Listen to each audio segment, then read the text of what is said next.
السلام عليكم. أهلا بيكم. كل عام وأنتم بخير. النهاردة هنحضر حالة من أحلى الحلويات الرمضانية اللي الكل بيحبها، القطايف. هنحضرها بطريقة سهلة وناجحة من أول مرة إن شاء الله. زي ما انتوا شايفين لونها ذهبي وحلوة جدا وكمان مقرمشة، وكمان طريقتها سهلة ومكوناتها بسيطة جدا. فيلا بينا نبدأ ونشوف حضرناها ازاي.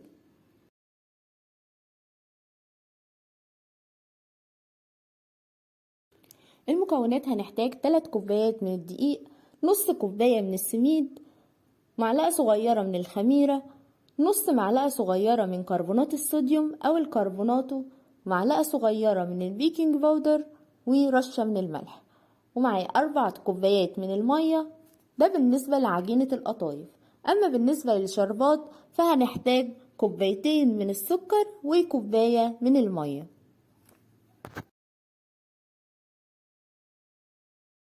اول حاجة هنبدأ بالشربات. هنحط السكر والمية على النار ومش هنحركه تماما غير لما يبدأ يغلي. وبعد ما يغلي هنضيف له عصير نص ليمونة وهنسيبه 5 دقايق على النار ونطفي عليه. وبعد ما نطفي هنضيف كمان باكت من الفانيليا وهنسيبه يبرد تماما ونبدأ نجهز القطايف.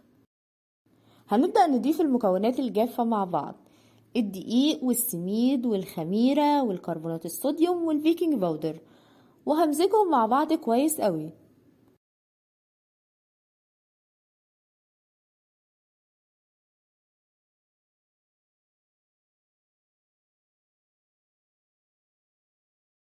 بعد ما اتأكد ان هما امتزجوا كويس جدا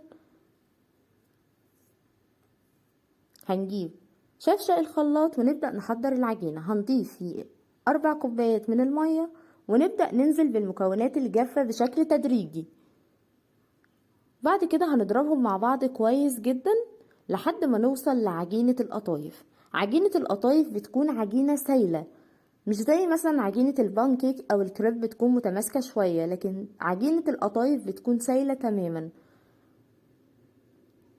زي ما هنشوف دلوقتي. زي ما انتوا شايفين عجينة سايلة. هنسيب العجينة دي ترتاح بس لمدة 10 دقايق ونبدأ نشتغل فيها على طول، مش بنسيبها تخمر. في طاسة على النار والنار تكون متوسطة والطاسة سخنة جدا هبدأ أضيف القطايف. لما القطايف تكون فقاعات بالشكل ده والفقاعات دي تكون متقاربة كده يبقى كده العجينة ناجحة معانا. لما يبدأ العجين يختفي تماما من على سطح القطايف ويظهر الخط الأبيض على أطراف القطايف كده تبقى العجينة بتاعتي ناجحة جدا وكمان القطايف استوت معايا.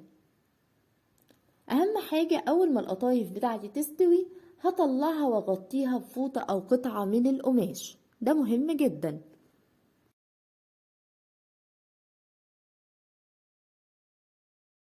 هنبدأ نحشي القطايف بأي حشوة تفضلوها، ممكن مكسرات او قشطة او حتى ممكن تحشوها بحشوات مالحة مثلا زي الجبنة.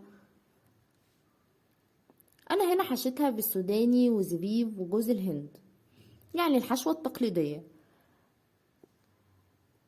مهم ان احنا نقفل القطايف كويس عشان ما تفكش مننا في الزيت. وكمان زي ما انتوا شايفين قد ايه العجينة ناجحة جدا وبتقفل معايا بسهولة. لو القطايف ما اتقفلتش معاكي بسهولة او فتحت منك في الزيت يبقى كده في مشكلة اكيد في العجين. هنخلص بقى كل الحشوة ونبدأ نقليها مع بعض.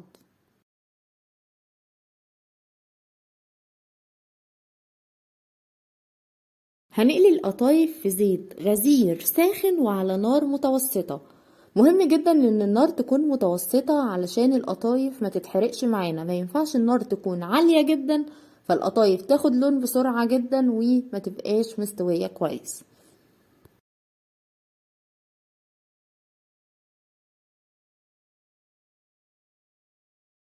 اول ما القطايف تاخد لون ذهبي جميل بالشكل ده هنقلبها على الناحية التانية لحد ما القطايف كلها تاخد اللون الذهبي الجميل ده. هنبدأ نطلعها على طول على الشربات البارد. هنقلبها في الشربات كويس ونسيبها لمدة دقيقتين وهنطلعها على طول. ممكن تسيبوها مدة أطول من كده لو حابين إن سكرها يكون أكتر.